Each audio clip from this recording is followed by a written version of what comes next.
Hi viewers, ఎలా ఉన్నారు అందరూను? ఈరోజు మరో రెసిపీతో మీ ముందుకి వచ్చేసాను. ఈరోజు మనం చేసే రెసిపీ అజ్వాయిన్ రైస్.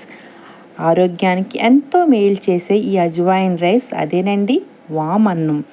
వాములోని చాలా ఔషధ గుణాలు ఉన్నాయి కదా, అది మీ అందరికీ తెలిసే ఉంటుంది. వారానికి కనీసం 2 సార్లైనా ఈ అజ్వాయిన్ రైస్ తింటే చాలా మంచిది. సరే, అయితే ప్రాసెస్లోకి వెళ్ళిపోదామా? ఇప్పుడు స్టవ్ వెలిగించి ప్యాన్ పెట్టుకొని 3 స్పూన్స్ వరకు ఆయిల్ని వేసుకొని 4 ఎండుమిర్చిని కూడా వేసుకుందాం. 5 వెల్లుల్లి రెబ్బల్ని కచ్చాపచ్చాగా దంచి వేసుకుందాం. జీలకర్ర, ఆవాలను కూడా కొద్దిగా వేసుకుందాం.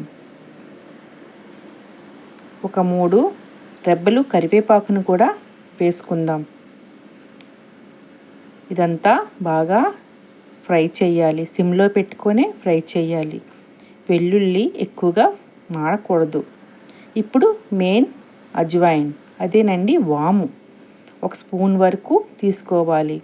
తర్వాత ముందుగా ఉడికించిన అన్నం రైస్ని ఈ విధంగా చల్లారాక ఈ పోపులోని వేసుకోవాలి.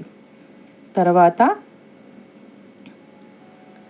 పసుపు, టేస్ట్కి సరిపోయినంత సాల్ట్ని కూడా వేసుకొని పోపు అంతా ఈ రైస్కి పట్టేలా ఫ్రై చేసుకోవాలి.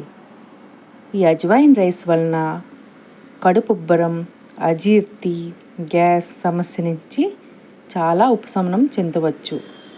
వాములోని అన్ని ఔషధ గుణాలు ఉన్నాయి.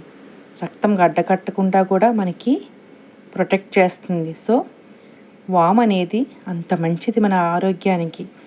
మీరు కూడా ఇలా వారానికి 2 సార్లు చేసుకోవాలి. చాలా ఈజీగా 10 నిమిషాల్లోనే అయిపోయే ఈ లంచ్ బాక్స్ రెసిపీ అండి. మీరు కూడా తప్పకుండా ట్రై చేయండి. తప్పకుండా లైక్, షేర్, సబ్స్క్రైబ్ చేయండి. ఇదిగోండి, ఈ విధంగా ప్లేటింగ్ చేసుకున్నాను. Thank you for watching.